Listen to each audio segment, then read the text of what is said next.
Importante po yan mga kababayan. Simple lang itong video nito pero mahalaga po yan para sa inyo.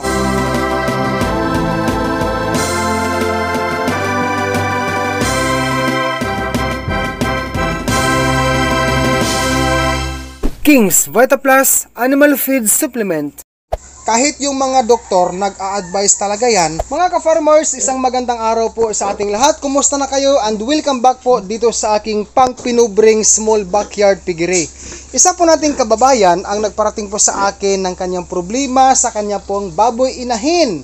Sabi ko sa kanya, ano ho ba ang problema, bossing? Sabi niya, ano po ang dapat kong gawin, Kuya Dodong? Kasi po, ang aking baboy inahin nanganak kahapon, din ngayon po ay napaliguan ng aking asawa. So, sabi niya, bakit hindi na po makakatayo ang aming baboy inahin? Pero kumakain naman. Yan po ang nangyari mga kababayan. Beginners, take note ha. Tune in ka po viewers, dahil ako po ay magbibigay ng munting idea or tip para po sa ating lahat na uhaw po sa kaalaman, sa pagkakaroon ng munting kaalaman sa pag-alaga ng baboy. So dito guys, meron akong hinanda dito ng mga lumang gamit ko na dati kong ginagamit sa akin pong baboy inahin pagkatapos po niyang nanganak. Sa akin pong natatandaan, gumamit po ang technician ko ng Enrofloxacin Bacterid, antibacterial po. Ito po ang kaniyang in-inject noon kay Mother Pig. Sa aking naalala, 18 ml, no? Kung hindi ako magkakamali. Tapos, ang isa naman po dati, sa first parity, ginamit niya ang Sustalin LA.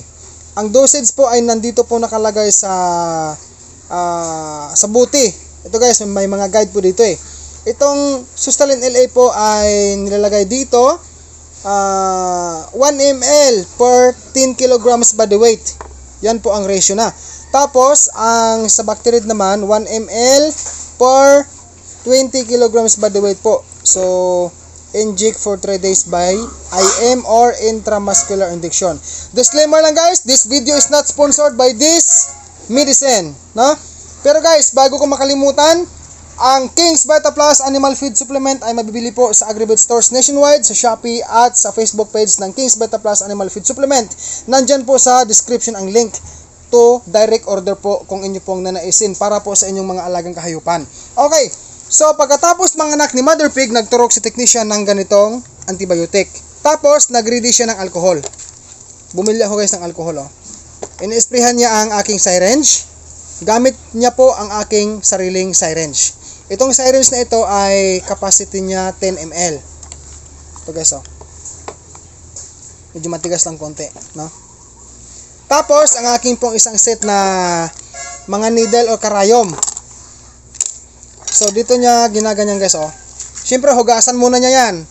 Siya mismo si technician ko ang mag-disinfect or maghugas ng kanyang kamay, no? Tapos, hugasan niya ito sa tubig na may sabon, tapos ganyan, bago gamitin. Okay? Dinidemo ko po ng mag-gets po ng ating mga beginners dyan kasi nais ko po kayong matulungan, beginners. Pero ang King's VitaPlus Animal Feed Supplement ay pwede na pong gamitin araw-araw pagkatapos pong manganak ni Mother Pig. Ayan. So, ang aking unang tip para sa inyo, inject ng antibiotic pagkatapos manganak si Mother Pig. Ano mang brand na antibiotic ang inyong gagamitin, pwede.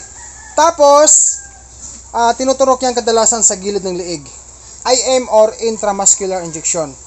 Tapos guys, paalalay kayo sa inyong technician. Mahalaga po yan para sa mga baguhan na wala pa hong kaalam-alam po sa ganitong klaseng gawain sa ating mga baboy. Tip ko po number 2 ay mas maganda kung meron ka rin pong mabili na Uterix po sa aking natandaan. Ang Uterix po ay kapsula po yon na pinasla ko or pinasok ko sa ari ng Mother Pig para po malinis daw, no? Malinis or humilom ang mga sugat-sugat doon sa loob ng kanyang katawan, bunga or dulot ng kanyang pagpanganak. Na-advise ko rin po itong Uterix na to kasi ang isa po sa mga kahag racers natin dito sa amin na nag-advise din sa akin, sabi niya, pwede kang gumamit, Kuya Dodong, ng Uterix.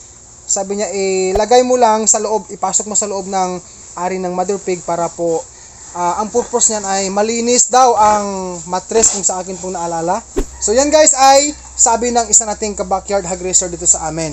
Tapos po, wag mo agad paliguan ang Mother Pig mo kapag natapos siyang manganak. Yun po ang nangyari sa ating kababayan na ang kanyang baboy inahin ay hindi na po makakatayo, pero kumakain naman daw. Ang problema kasi, kung sa tao pa guys, kung sa isang mother, kung sa tao pa, ang nanay, pag nanganak po yan, kahit yung mga doktor nag-a-advise talaga yan na huwag agad maligo. Kasi mabughat kung sa Cebuano or Bisaya, no? Mabughat guys ang isang mother kapag maligo ka agad. Iba nga, namamatay pa nga talaga guys eh. Yan po ang totoo. Meron pong nangyaring ganyan. So nababanggit ko yan kasi bawal po paliguan ka agad si mother pig according sa mga eksperto pagkatapos niyang nanganak. Mabibinat po. Binat po ang nangyari sa isang baboy inahin ng ating kababayan. Maya-maya po papakita ko sa inyo. Ang ginawa niya po ay sinubuan niya lang po ang kanyang baboy inahin para kumain. Huling tip ko guys, kung nabinat ang baboy inahin mo at hindi siya makatayo, pag-igihan mo or pagtyagaan mo na susubuan mo ng pagkain si mother pig. Para po makakasurvive po siya sa binat na iyo pong nakikitaan sa kanya. Subo sa pagkain para po meron siyang i-produce na gatas para sa kanyang mga biik. Kawawa naman po ang kanyang mga biik guys. And then, pinakamahalagang bagay po, aside from kumukonta kayo sa akin, kay Kuya Dudong, nagtatanong kayo online, ganun din sa kapwa content creator ko sa mga nagbababoy, no? Gumagawa ng mga tip sa pagbababoy, kung kanino-kanino man kayo nag-contact, i-absorb nyo yan kasi lahat ng turo nila ay okay yan. Good po yan.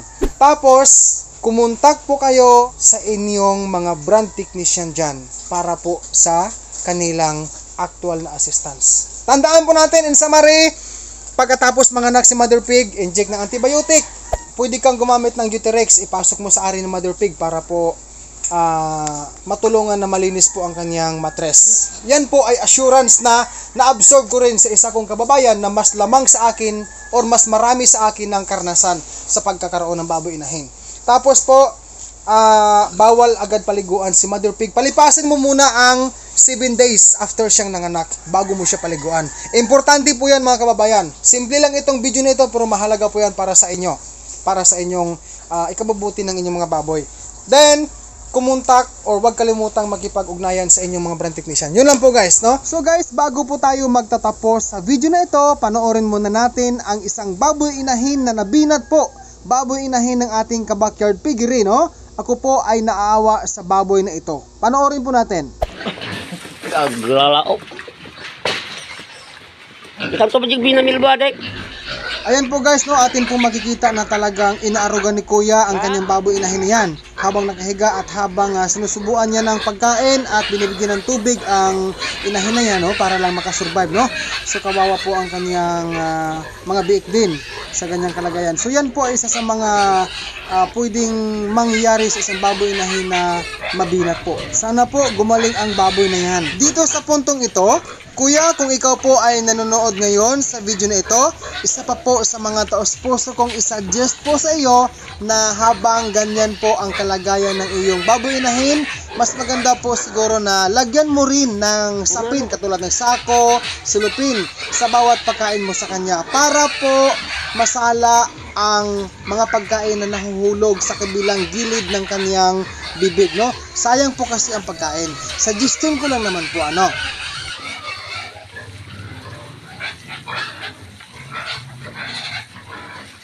So sana guys, meron kayong napulot ng munting idea sa ating video ngayon. And then, pasensya na po pala kayo kasi si mother pig ko ngayon ay wala pang ligo, madungis po siya. Pero okay lang po yan guys kasi busog naman siya. 53 days old na po siya ngayong buntis. Simula po sa pag-AI ko sa kanya. Then maraming salamat po sa pagpanood mo sa video na ito. Subscribe ka na po kung hindi ka pa ako nakapag-subscribe.